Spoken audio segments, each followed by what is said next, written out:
Ayan, tapos na yung trabaho ko. Ito po yung part-time ko.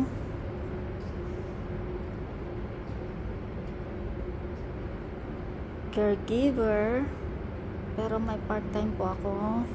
Minsan-minsan sa isang home for the aged. Ito po yung mga ginagawa ko. Sayang naman po eh. Yeah. Samantalahin, kumita habang merong pagkakataon. Sayang naman. Ito po yung dining nila. At meron din pong pang-special. Pag may mga bisita, dito po siya. Ito po. Oh. Di po ba?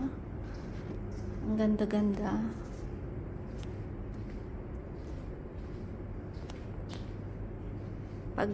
Pag pinagkaluban po nila ako ng day off, dito po ako nagpa-part-time. Sayang naman. Kesa naman punta ka sa iba't ibang lugar, gastos lang. Yeah. Ito kahit papaano kikita, di ba? Yan.